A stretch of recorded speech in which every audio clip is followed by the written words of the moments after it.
Welcome to Hiring Happy Humans, where we talk about all things HR with a variety of folks, from CEOs to community partners, sharing up-to-date trends, best practices, and our wild workplace stories. Each interview is designed to leave you with the knowledge to keep your sanity. I'm your host, Dawn Sipley of Simply the Best. Thanks for joining in, and let's jump into this week's episode. Welcome back, everybody, to Hiring Happy Humans podcast. I am just so excited to have Marianne Hickman on here today. I do have to admit, I have some selfish motivations. I've got a total girl crush on her because public speaking has always been a dream of mine. I have taken stage and I have been paid well to take stage, but I've never actually been able to feed my family by taking stage. So Marianne, forgive me. I am just going to be morbidly curious about everything that you do and how you get people with stories, not only on stage, but able to make careers out of their stage time. Well, thank you. That's a huge honor to just have such beautiful accolades. This is going to be fun. I'm stoked. Yeah. Absolutely. So just tell me, let's kind of start at the beginning. Tell me about little Marianne and what your childhood was like. Where did you grow up so we can kind of better understand the woman that you are today? Yeah, I grew up in Denver, and it's not what it was 30 years ago. It's No. very, very different. But I was raised in a really, really big family. I remember when I was little, I was on the water slide at the Golden Rec Center right next door to our town. And this kid was asking me, you know what you ask kids on the water slide? How many brothers and sisters do you have? It's like this competition. Right. And it went down the slide stairs and it got to me. And I was like, oh, I have 9 siblings. And they're like, are you Irish or Catholic? And I was like, Right. Neither. At least as far as I know, I'm not Irish. Yeah. Might have a little bit of blood in there, but Right. I was part of a Mormon family, born and raised in Colorado, came to Utah when I was 18, as most, Utah transplants are, Mormon family lives outside. And I stayed here. I stayed here going to school and went to school for, almost 10 years, dropped out 12 and a half credits short of graduating because none of my professors were making the money that I wanted to make. And people can only teach what they know.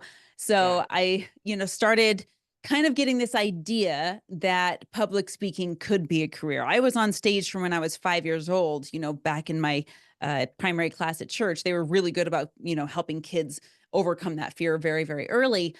And when I was 12, I competitively spoke in contests, but it wasn't until my late 20s, early 30s, when I started to hear about these big names like Tony Robbins, and he was the big one at the time. And there were all these local speakers. This is before influencer was a job description. Right. Right. But I saw all these people and I just felt such a kick in the pants. Every time I went to one of these seminars, I was blown away. And I thought, I think I could do that. Yeah. I'm watching, where they're putting their whiteboards, and I'm watching how they're being brought up with music, and I'm watching the MC, and I'm watching all of this. And I was like, I think there might be something to this. And yeah, I mean, you've seen speakers all over the experience and the on over the internet with varying degrees of integrity and varying degrees of actual results. And it was really critical for me to always be honest from stage, always have integrity when I'm speaking from stage. And it evolved into this, career where I got on stage and very quickly turned around and started training other people. And they went on to, this is the coolest part, is when other people went on to start their own businesses and have events where they're generating revenue. It was like, now we've got something. Now we've got something cool. And that's what we run with. Yeah. Oh, man, that's fantastic.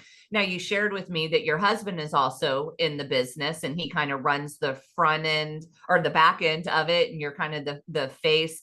How did y'all bring all of this together? How was it formed? Did you start with one thing in mind and you're like, oh no, this is going to be all these other things? Because the entrepreneurial journey is never like this. So what was your journey like? Well, so this is interesting. We started our own LLC as far as a brand several years ago while I was actually still working at W-2.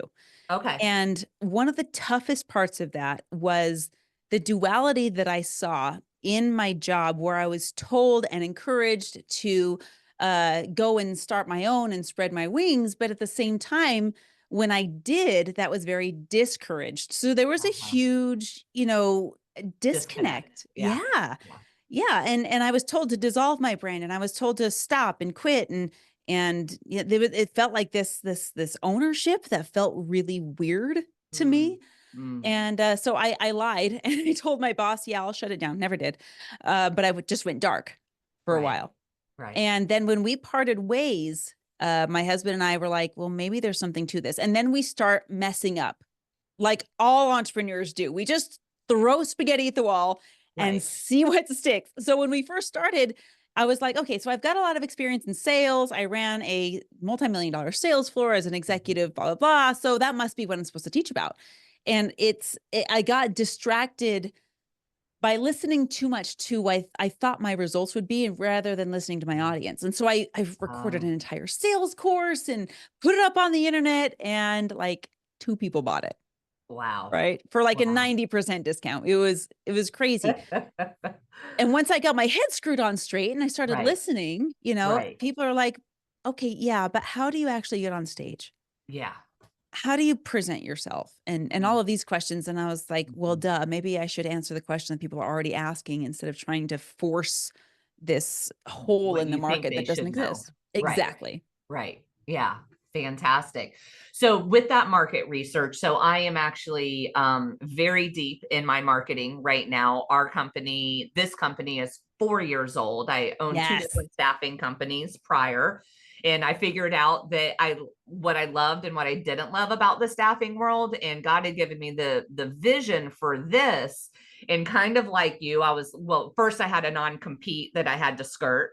And so then it was like, Oh, well, I'll yeah. do just these things because I know that's easy and totally clean hands. And then after I consulted with my attorney, he's like, well, you could do these things because it's not technically. And I'm like, okay, all right, well, that's a little bit more money. And then all that went away and got put to bed and very good results. And then now I can do anything. And Yes. I'm finding myself at the 4 year mark going, I feel like I want to twist it again. I feel like what you just kind of said, like, I think I've been telling them what they need to know, but I don't know. And so I'm really trying to wrap my head around this market research thing. And so I've actually set myself up for the week to like call past customers and ask them like these things and like hear from the horse's mouth, why did you buy from me? What did your marketing research look like? How did you get those answers from them? Well, I don't think we're ever done doing that. I Right. think we're all, Yeah. you're 4 years in, and our company's been 4 years old, but really less than a year launched. I Hmm. don't think we're ever done. If we're gonna run a smart company, Right. we're gonna listen to what our customers want. So Yeah. I really, really value community. I have Mm. multiple communities across, Facebook, and I have one in school, and I have all of these communities and through email. And my favorite thing to do is ask poignant questions. And I'm always testing which questions get ignored Right. and which questions get answered. Yeah. So my favorite one so far has recently developed to, what do you need from me in Uh-huh. order to make money on stage? Ooh, that's a good one. It's so Because it juicy. also gives the amount of preparation that they're coming to the table with, or because what have found in the world of HR is job seekers will show up and be like, "I heard you could get me a job." Get you a job? What am I, Oprah, with just jobs Right? in my pocket? Like, no. Am Well, I where's Oprah? your resume? What have you been doing? Oh, well, I mean, just none of that. Just where can you place me? I'm like, well, I'm not a staffing company. So that question is a really great question to see how much thought that they've given to it, and if they even know what they're asking you for, because it's hard Yeah. to help people who don't even know what they need. And it's also hard to help people if they don't know what you do, right? Preach. Oh Yeah. my gosh. It Yeah. how many, maybe you've noticed this. I've just exploded in connections and networking. That's how we met. Hmm. And in the past week, and maybe it's because I'm manifesting it hardcore, but I Right. have noticed this pattern of people that it's not even a problem, but it's a beautiful step in business when people are introducing themselves and they want to get to Right. know you. And you can usually smell if people are just getting to know you in order to pitch, which doesn't smell great. Yeah. But there's genuine relationships out there that I believe get overlooked or missed because of people's inability to briefly and concisely describe what they do and who they serve. Yes. I get TLDR all the time. In fact, in the last week, I've uploaded an entire book, literally a book that someone sent me to review. I uploaded it to ChatGPT and then asked about it so I could understand it. Right. And then I uploaded an email series where I've got a beautiful friend of mine who wants to do a podcast workshop, kind of an ongoing training together. And I was Uh-huh. like, show me the scope of work, tell me where to be and when. And I got a lot, her communication style is very verbose, which Right. is like all the information's in there. But my communication style is give me the bullet points. I Yeah. want to know, like, I want to know For where to the be and visionaries. when. Yeah. I don't Yes. need to read a dialogue. Just bink, bink, bink, bada boom, done. Yes, I struggled so hard. I'm like, I don't even know if I need the rest of this information until I know if I can come that day. Right. So I uploaded that into ChatGPT and I was like, chat, tell me this, this, this. And then I was like, oh, that took 30 seconds. This is good. Okay, I can Right. go. So, Yes. but that being said, like if you lack the ability to execute your elevator pitch, you're missing out on clients, you're missing out on partnerships and Mhm. ultimately revenue. So what is the recipe for a good elevator pitch? Why does everyone just what I call it's a little Do it. coarse, but that's me, show up and throw up, just your features and benefits. Hi, my name is, and I can do this and I can do that. And it's just like, golly, I left a local chamber that I had been a part of because I swear if I sat through another meeting listening to 45 people stand up and regurgitate their features and benefits, I was going to stab myself in the eye. I'm like, I'm a high level executive. I do not have time to listen to another. God bless our realtors, God bless our mortgage people and our bankers, but there's a million of them. And so what is the secret sauce? Why is there so many people doing it poorly? Well, I think my aggregate, my formula, if you will, has been continually tested and retested, still trying it and seeing what works. I'm like, oh, that Yeah. landed really well with people and so forth. But what I've come together is actually a very simple fill in the blank for people. Okay. And I grabbed this from Forbes Riley, who's the pitch queen. She's done over $2 billion in pitches Nice. on TV. She's incredible. And then just from other people I've listened to. And it really comes down to this. Hope Zavara helped me with this as well. She's incredible. So it comes down to a simple sentence. It's I help Right. blank, right? Which is your demographic of people who suffer from blank. And then you have to use your client's words, Right. what they complain to their girlfriends about over a glass of wine on the weekend, Right. right? By doing, and then I'm going to share in 2 or 3 words Right. how I solve the problem. Mhm. So, Mhm. Love that. in my world, it's I help entrepreneurs who struggle with business revenue by putting them on stage and putting them on stage and getting them paid to do it. Take my money. And if I'm not for you, then you immediately know. Right. Right.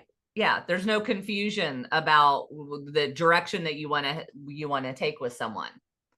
Exactly. Yeah. Exactly. And if I can't figure out, it's like my buddy uses this analogy. He says, if we're dating and you're sending me a marriage blueprint on the first date, I'm immediately disinterested. I don't even know if I like you or not. We got to Right. figure that out first. Yeah. Yeah. I call that earning the right to ask. Yes. I love Like that. not everybody is privileged enough to hear my testimony. Not everybody knows, my deepest level of knowledge. There's lots of things that I can share, from stage and in a easy format. But if you want to dig deep, we got to be like this, like, Yeah. eye to eye and really kind of diving in and getting a little bit more personal. So I love that concept Yeah. because there is no point in projecting far future plans, especially in this world. Gracious night. I think our worlds spin so much faster than they used to by the complexity of us being in a global market versus, 50 years ago in the 70s, like you only knew the people in your neighborhood. You only knew the kids around on your street. You only knew the people at your school or your church or your bowling league. And now I have 5,000 Facebook friends and 11,000 LinkedIn connections, and everybody knows me. And, so it can be a lot to manage. Oh, yeah. Which is why I love podcasting. Like the fact that you and I are basically meeting for the first time, if you will, Yeah, on a podcast. This is what yeah, makes podcasts so cool is it is. we get to spend an hour together and learn about each other and at the same time share each other with the world. And then we're like, oh shoot, what do we do next? Maybe we could, oh man, if we like each other enough, maybe we'll do it again or do an event or I don't know. Collaborate. That's, Yeah, oh my gosh, I yeah. love these stages. Yeah, absolutely. Absolutely. I've always said, I swear they put catnip in the microphone because I am just high as a kite when I get off stage. Like literally for 24 hours after, I have like this feeling of euphoria. And I know from research and from talking to other humans, it's a lot of people's greatest fear. They are petrified of getting up on stage. And even though they know they need to do something simple, not even a stage, but sales pitches or, presentations to their very own employees that they employ. They're like, I can't have all the eyeballs looking at me. When you were coaching folks, do folks like that come to you, or are you really just dealing with folks who are like crazy like me? I would say my audience has come in really two varieties. There's the experienced stage professionals, and these are the people I Mhm. coach really one-on-one, and we are just getting nitty-gritty into their presentation. They've already got a big stage booked and they just really want to nail it. I've got Right. a guy who just spoke on like Marianne Pineda's WealthCon stage. He's like, I need you to like tweak this. I'm not getting feedback other than when people clap for me. I need more than that. Right. Yeah. So that's the one variety. The other variety is these people that are you're describing. Like I everyone keeps telling me, I know I should get on stage, or I'm the HR director and I'm supposed to speak in front of my people, or whatever it might be. But it's scary, but I know I have to. Yeah. And that's the other variety. And frankly, those people are really, really fun to work with. Yeah. I always use this. Have you seen Dead Poet Society? Yes. Oh, I love that show. Robin Williams was brilliant. Yeah. It comes to that moment Mm, when you're on stage and you didn't prepare and you feel mm, like you didn't do your homework, but you're right. on the spot and forced to be there. Yeah. And through a little bit of nudging and coaching and asking the right questions, this masterpiece of your soul emerges. And it Yeah. doesn't matter if you're speaking to your peers at work. It doesn't matter if you're speaking on a motivational event. It doesn't matter if you're on a one-on-one sales call. If you can find and tap into that energy, Yeah. then you'll get addicted. Yeah. Yeah. For sure. So as someone who has taken stage and podcasted, who are some of your favorite podcasters? Who are some of your favorite talks? Like I love Brene Brown. I Yes. love me some Joe Rogan. I've enjoyed Jordan Peterson a lot. I like the way that he can just go so deeply on a tangent and just take it into a place that he doesn't even know it's going to go, by that crowd interaction. I've really suffered through the pandemic on my speaking because I didn't realize how much I had watched the crowd and how it fed me and how it pulled me back. Absolutely. So I have a whole list. I could go on and on. I Yeah. love Tony. Yes. He's a one, you've made it when everyone knows who you are with one word, like Madonna, Right. Tony, Cher, right? Right. So Yeah. Tony's incredible. He was a huge inspiration for me. Maybe one day I'll have him right in this chair sitting next to me on a show. I'm Um, girlfriends with his old executive assistant. are She's you seriously? she can tell you half of every great story about him. She's like, I've seen him in his underwear, Dawn. Please. Oh, Like, honey. he's as normal as the rest of us. Oh my gosh. He was so sweet. I was at an event with him and he pulled me up on stage and I'm 5'2" and he's like 7 feet tall. Oh, And I was like, yeah. holy crap, Right. you're really huge. Yeah. Anyway, so I would love to have him on my show one day and just pry into him. It'll I love, happen. I proclaim it oh, for it's you. gonna happen. Yes. Oh my gosh. Oh, I can feel it in my bones. So he's a great one. Dan Clark is also incredible. He's one guy that I was like, maybe one day I'll have, share a stage with him. And now he's a buddy of mine. Incredible Speaker Hall of Fame, Chicken Soup for the Soul. That was all him. I love the Young and Profiting podcast. I always butcher her name. Is it do you know who I'm talking about? I was trying to sneak and No. look it up. So I'll open up my Spotify and make sure I pronounce her name right because it is one that I don't say very often. The Young and Profiting podcast is great for any entrepreneur. It's Hala Taha. Okay. She's She's amazing. Okay. There's also the Goal Digger podcast by Jenna Gold Kutcher. digger. She's so cute. That's fun. Love her. Again, Yeah. another like dream person to have sitting right next to me Uh-huh. here. Gosh, there's so many. Dean Graciosi is so generous and amazing. Hmm. Hope Hmm. Zvara is the MC for a Yes. lot of events that Grant Cardone does. She's incredible. In fact, if you haven't had her on your show, she would love to. She's Okay. so brilliant. Gosh, I have like my dream list. One day I will sit and have lunch with Will Smith, and I know that I don't know if he has a podcast or not, but I already have a list in my phone of questions I'm going to ask him. Wow. Elena Cardone, how she Mm-hmm. blends motherhood and business and Mm-hmm. wifehood. I Right. don't know if there's a way to say that, Yeah. but she owns her power as a woman without emasculating men, and it's Yes. beautiful. Yeah. January Donovan is another one. She founded the Women's School. It's getting accredited as a university on how to be a kick-ass woman. And anyway, Yeah. I could go on, but there's a Yeah. whole list of people. Everyone should check them out. I love women who talk about femininity in a way that not only empowers men to feel, strong, but also empowers women to kind of embrace it with leaving out the sexual part of Right. femininity. I think as a young woman, one place that I kind of, stumbled was trying to emulate men and be one of the guys, because I was just trying to learn. I was young and pliable, and then I found myself in a place I didn't want to be. And I Yep. was like, well, this isn't me, because that's all I had was around me was a tribe of great men, but then once I got some female role models, it was, but it's a delicate balance to balance the femininity without, especially as a wife, to talk to men in powerful ways, and then, set those boundaries in a way that they really understand that. Did you find yourself often like the only girl in the room, like at school and at work?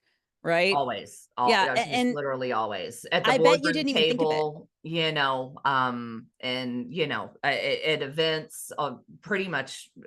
I mean, still, I'm very surrounded, but I did create a company that is an all-female company, so I get a little bit of my feminine energy that way. So, but most of my clients, what I found really interesting when I was doing my marketing research, I thought men were my clientele, but men were not the ones who found me. It was their spouse or a high-powered woman in their organization who found me and then told him, you have to talk to Dawn.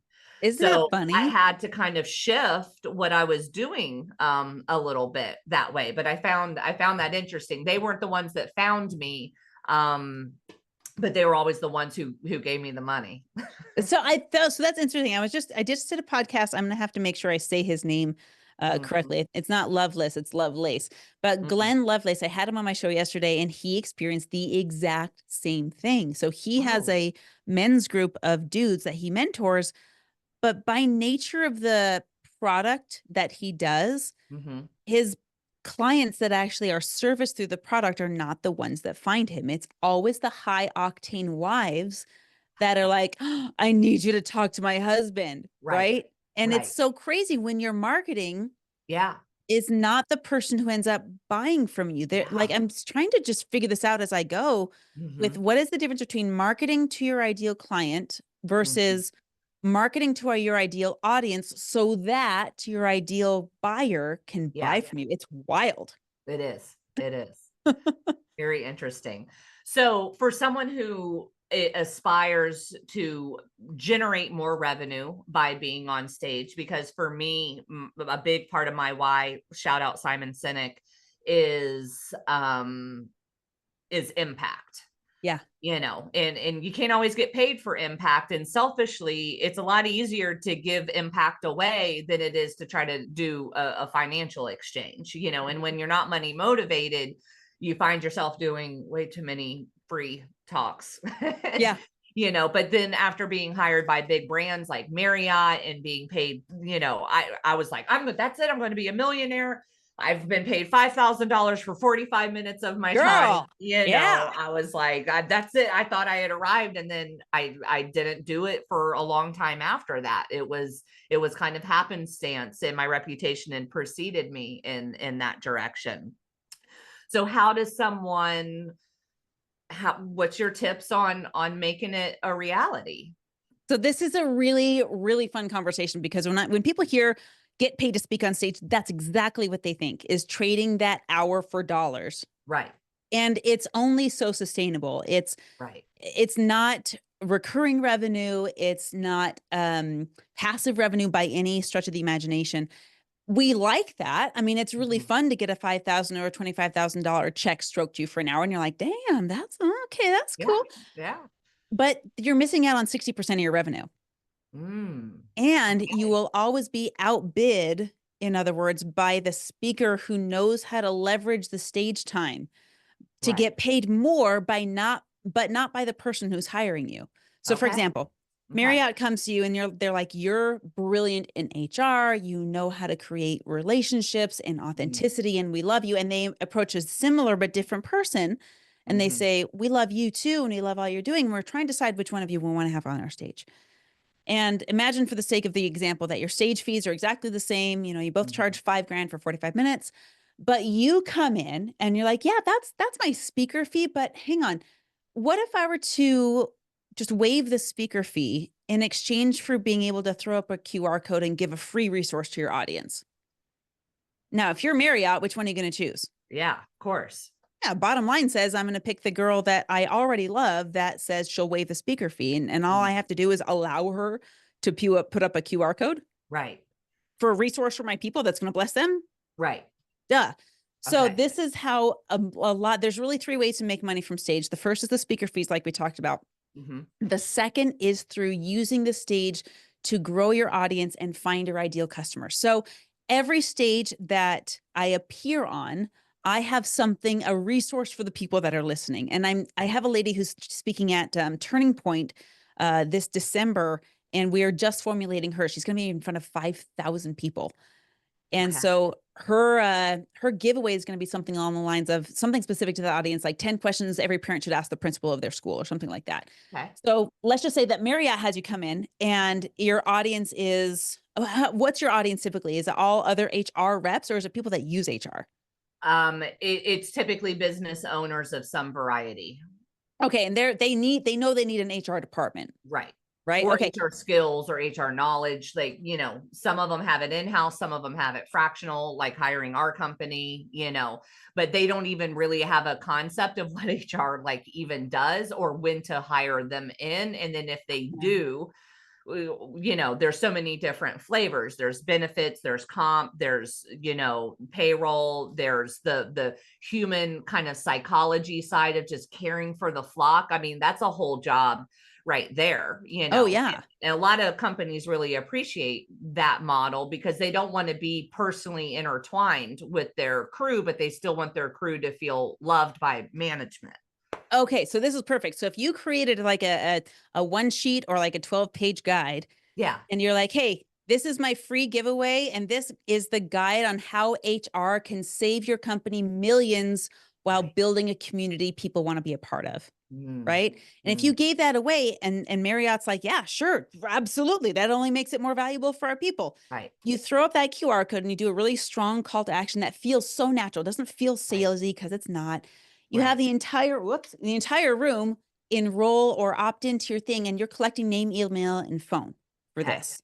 So you're building now your email database, and then you're following up with those people and again, leading them to the very natural next step. And that's how you generate revenue. So this stage that Marriott hires you for is either going to pay you $5,000, or you're going to spend 45 minutes gathering free leads, which is way better than $350 per lead, which is the average. And then these leads are already qualified, and you could end up making, you got to know your closing ratio and your average dollar value per customer. But I imagine if you close at even 20% of that room into final sale, it's going to be way more than $5,000. Right. Right. And that's where the money comes in. Yeah. Yeah. I see a lot of speakers do the QR code thing and the sales funnel thing and all of that. Our audiences, they're still open to that. How do you pitch it in a way where it doesn't feel like the top of a funnel? Yeah. So this is hilarious. And it's really fun to watch and train people on this, because you will fall into this bucket of, oh, here Right. comes another QR code. Right. Yeah. Right. Yeah. Right. If you're not Yeah. careful. The biggest thing, it has to be something that the audience actually wants. Okay. And it has to be so, so, so valuable for them that if they Mhm. took that and did nothing else with you, they would still feel overwhelmed with value. So Yeah. my favorite, and I've tested this, I have giveaways on books that I've written and so forth. But my favorite giveaway that I have found for me is it's Mhm. one tailored to my audience. My audience, they want to learn how to get on stages. Right. They want to be booked on podcasts. They want to be booked Yeah. on physical stages. And so I have a database of over 750 podcasts that have all said that they need guests, and Right. none of them charge for it. And Right. that's what I give away.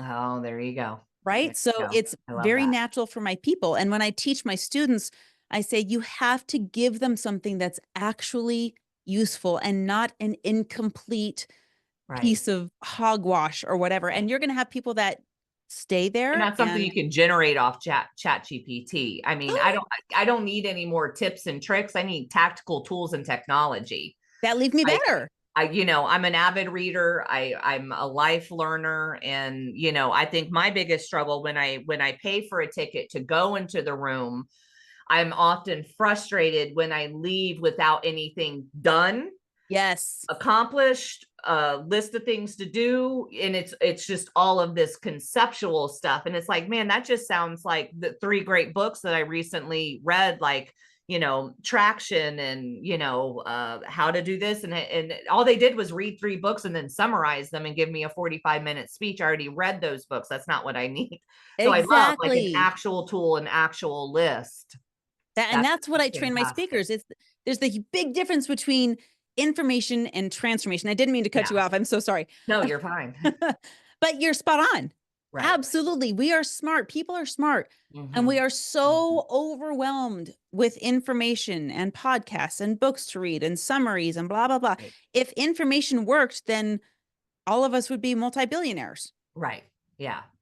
Yeah, information used to be valuable before the internet, and now, YouTube raised me. I don't know about you, but anytime I get confused on how to do something, and chat GPT at this point is going to take me, all the way home to Jesus because YouTube got me so far, and now chat GPT will take me the rest of my life. I mean, it helps me with recipes. It helps me, as you were speaking before, like just condense information when I'm feeling like overwhelmed by stuff, or even just to be a um, thought creator, because I love creating, but sometimes I just don't even know where to start. So yeah, I love Amen to that. Yeah, YouTube University is where it's at. And I have a prediction that is pretty bold, but I think we will see a grand dissolution of official universities within the next decade. Oh yeah, I think the ordinary colleges and universities will be gone. I think there'll always be a place for the more elite because they're slow to transition. But what Jordan Peterson has done with his university is just absolute display of that and micro learning. People don't want to pay $50,000 for a degree. They want to learn what they need to to do to solve the problem that they have right now in the Yes. next 5 minutes. And if it's not Yes. that, they'll pay 45.99 for the thing that will solve their problem right here, right now, versus enrolling in a program that, is years long. Amen. Oh my gosh. That's why I left university. That's why I left college. Yeah. When my professors looked at me and they're like, "Why are you even here? I went photography. That was my Right. career at the time." And they Well, said, you're a "You already have a creative. That's no business." surprise. But it's you have to ask those questions. Of my ultimate question with universities, what I hope every college student asks is, what is the ROI? Yeah. Yeah. You don't even know. You haven't even done the math. You're Yeah. paying 40, 50,000, maybe 100,000 for tuition plus 80 hours a week. And what are you Mhm. getting from it? Mhm. Nothing Hmm. until 40 years from now when you paid off your tuition, and then you'll Right. be at zero. Come on. Yeah. Yeah. I agree. I'm here in Central Florida, and we have the third largest university in the nation right in our backyard. And if I look at one more resume with a bachelor's degree, I'm just going to spit, and then you interview them and they show up and they're disheveled, and you ask them like simple questions, and they're they can't critically think because they've used ChatGPT for too long. They don't even know what they want to be when they grow up. And it's like, well, how am I supposed to lead you where you want to go if you're not even sure the direction that you're headed in? People spend Amen. more time on planning their vacation and booking their excursions. I've seen my girlfriend spend 4, 5, 6 hours doing that. But I'm like, hey, you want to do a strategy meeting to be able to, bring your team together. So when we have wine, you stop complaining about Sally doing that weird thing that pisses off Jeff. Like, I could help you solve that whole organizational dysfunction in about 2.5 hours. And they're like, girl, I just can't, okay, you don't have time for I that. like the That's fine. drama, Yeah. but It that's just the fun part. Yeah, girl, listen, after so long, if someone brings up work at a party, I just like glaze over. I'm like, I can't talk to you about it. They hear I'm HR and they're like, well, let me tell you how I, fooled the drug test, or when it comes to background checks, what do I do? Or, Oh let me tell boy. you about my boss. It's like, no, I don't want to know about your boss. No, because you're I not would even love to seeking learn what you ate for solutions. dinner last night and how you made it. There you go. Yeah. And that Depends. you nailed something on the head when people are, and this is really repulsive to me, and I use that word very deliberately. When Hmm. people are so stuck in their victimhood mentality that all they want to do is create the drama and spill the Yeah. tea, Yeah. I'm not interested. Yeah. Yeah. Well, it took a lot of growing for me to kind of grow out of that. And for me, it was the conviction. I don't think she watches my podcast. I had a girlfriend that was single, and I've been married like forever. And she used to tell me about these dates and all these things. And I found it quite saucy and fascinating. And I was living vicariously through her. And then I really felt convicted one day by the Lord. He was like, why are you taking pleasure out of her sin and hurt? And I was like, Wow. oh my God. I was like, wow. But for me, so my keynote is on parentification and how our childhood trauma and abuse and neglect impacts how we show up in the workplace. And so I teach business Ooh. owners not only how their own trauma impacts them as a leader and how that's created some toxicity and weirdness in their environment, but it also really speaks to employees on how they are fitting into the puzzle piece and bringing all that brokenness into the workforce and having like high turnover and why they can't find their work home and all of that. And part of me being interested in the gossip was being raised in pure chaos. I mean, you asked me what I did, how I was, and I would tell you about my mom's crazy lifestyle. I wouldn't tell you how I was. I would just share gossip, and that was my way of like bonding with people. And so it's like this childhood coping mechanism of irony and shock factor and being entertaining by my crazy mom stories and everything, and then kind of healing from that and learning that I need to outgrow those things. So then when I do see it in other people, now I'm kind of able to identify that and go, no, Dawn, don't take pleasure in other people's hurt. So Yeah. There's yeah. a lot to be said about that. I think, and maybe you've Oh, experienced this as well. While we're going through the process of healing, especially in the early stages, there's this dopamine payoff that we get by sharing the story in our victimhood. mm-hmm. And until you realize, you know, I'm really tired of regurgitating this. Yeah. I'll never forget the look my sister-in-law gave me when I had told her for the umpteenth time that my ex-husband had been unfaithful.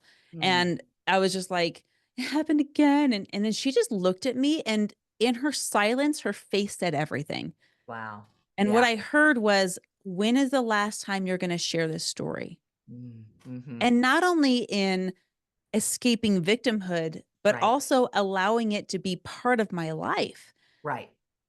Right. And the worst, the biggest tragedy of it all is when we exit the physical vicinity of the what perceived villain Situation. Right. might be, right? Yeah. But the situation continues to haunt us. Like you were saying, now it's infecting our workplace. And that Right. just makes me think your people are, you're the people that are paying you, like you were saying before, are Mhm. not the same people that need your help. So I could easily see someone come to you and complain about their boss and how toxic they are. Right. But at the same time, the Mhm. person that's coming to you Mhm.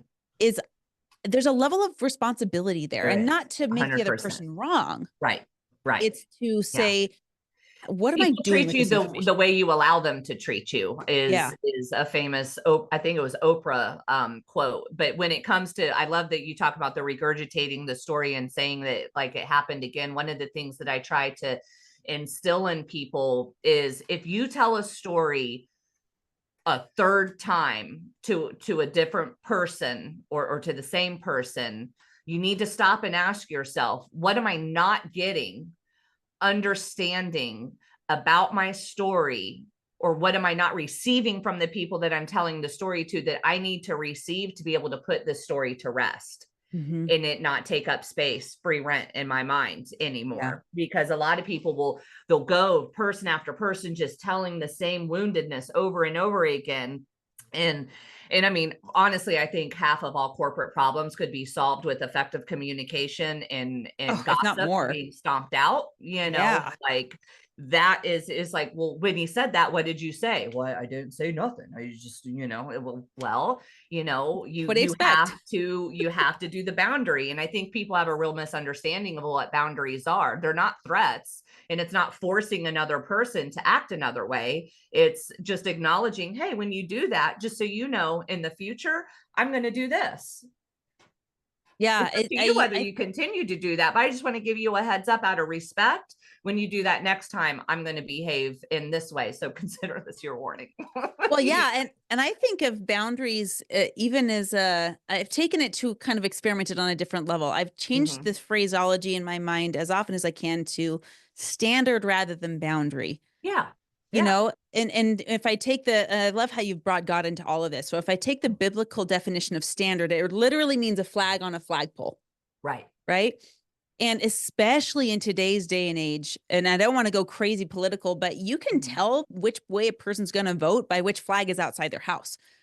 And it doesn't matter. I'm not going to go into the opinions on that. But what that does say is, I know what your standard is. And Mm. your standard is Mm. either going to attract me or it's going to repel me. Yeah. And if we as individuals know what our standard is, meaning we could design it like we design a physical flag, and Mm. we wave that flag loud and proud Yeah. and allow ourselves room to adapt and change the flag. Our flag evolved over time as we Yeah. adopted new standards.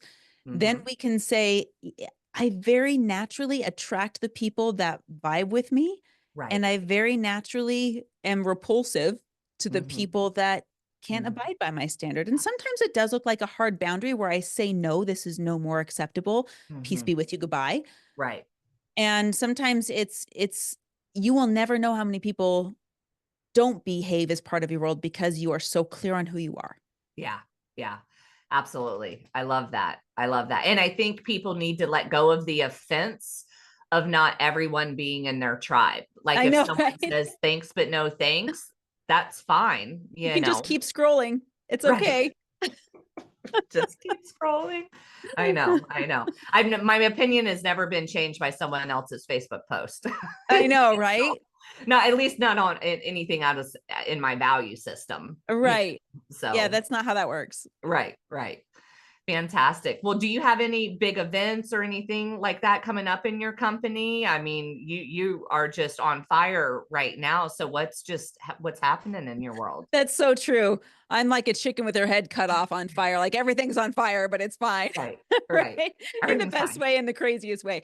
So we're doing something really, really cool. We've started this event series, and I have to say, I R&D'd Grant Cardone, and I was like, that's cool. I'm going to copy that. So Grant, don't be Okay. mad. Maybe we can collaborate. Right. But I started this speaker competition.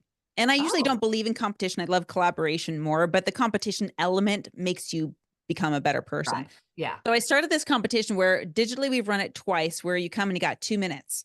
Mm. And then you got to wow the audience in 2 minutes, and where people vote for their favorite and so forth. So we're having the season finale, Mm-hmm. October 11th. It's in Utah. It's physical in person. Okay. And we've got people flying in from all over to come compete on that final stage. And the winner, we're going to do an event together where I invite them onto my stage. But then we're doing more digital versions of the same event later on next year, and just giving people a chance. And really, I love just giving them a platform to be on. Yeah. It forces the extraction of the message, which is so fun for me. Mm. So that's what we're doing live and in person. So if Okay. people are listening and ready for that level, let's I freaking love go. that. I love that. I love competition. I mean, just get the prize can be a pencil as long as you call me up on stage and call me pretty. Like I'm good. I'm gonna try that.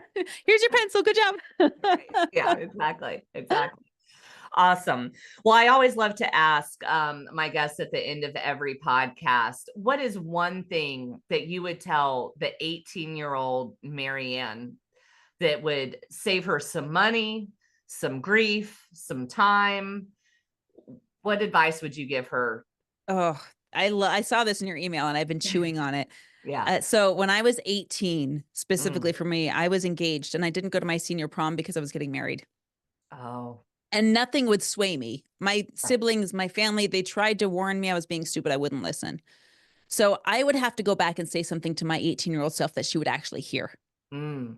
Okay. And here's what I would tell her. I would say, hey, listen, Marianne, I know that you're hell-bent on doing this, and that's okay. What you have to know is this, and I'm not trying to change your opinion. You are going to go through some of the most challenging parts of your life because of this decision.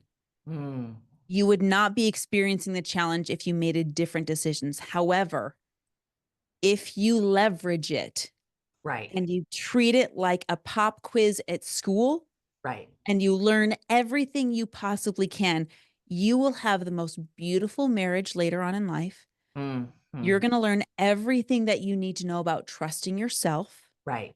Right. And you're going to be so excited about the gifts that God has in your path, regardless. Mm. So Beauty watch from for those. ashes.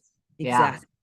Yeah. That's what I would tell her. I love that. He wastes nothing. He really doesn't. I love my life and where I am, and it's a colorful story. And I think one thing that I was really graced with as a young person was a grandparent that made me acutely aware that I was a child of God, one, and Mm. two, that my parents' addictions had nothing to do with my self-value. Oh, I girl. think a lot of kids don't have that person to say they love you and they're doing the best that they can. It has nothing to do with your worthiness, how much of a good girl you are. You misbehaving doesn't cause them to relapse. You're not in charge of your parents. Like, I think that for me was just so powerful. And I remember him saying that God wastes nothing, that I'm going to have a story and I'm going to have a testimony. And I remember going like, well, it better be epic. And look at where I am now. Like, I have Let's surpassed go. all of my wildest dreams. I'm actually in a season of I've kind of like deflated a little bit, because it's like, well, I did it. And I'm only halfway done with this whole Yeah, life what's thing. next? Like, what's next, Lord? So I love that you can see the beauty and the lessons and everything in the journey of it. Oh, girl, I gotta hear your keynote now. Like, you gotta like text me your YouTube link with your keynote because I want to watch this. Right. No, and I don't have it recorded anywhere. So I don't know if I want to be a speaker, if that's something that I need to do. I'll have to buy your services to figure out how to take the big stage Don't and don't all don't that. don't do that yet. I just want you to share it. Like Yeah. there's so many people who have been through what you've been through, specifically in Central Florida. Mm. I spent a Oh, lot of yeah. time at I'm sure you're aware of the refuge. Yes. Yep. Okay, yeah. Mhm. So I spent some time Oh. there, and the people that end up there are going to get the help that they need, Mm. but the people that can't afford to go there Right. need to hear that Yeah. message that you have, because you might just save a life with that. Yeah. Yeah. I certainly hope so. I certainly hope Yeah. so. Well, thank you so much for being on, Marianne. I'm just so proud of you and just excited to see where you are taking this. Your energy is like just infectious. And thank you so much for honoring me with your time today. Well, thank you for having me as a guest. It's an honor to share the stage with you, and I hope this isn't the last time. Yeah, absolutely. Thanks, guys. See you at the next episode. Thanks again for spending time with us today. If you want more HR stories and resources, go to simplythebest.com to join our newsletter. That's SIPLEY. Until next time, stay happy.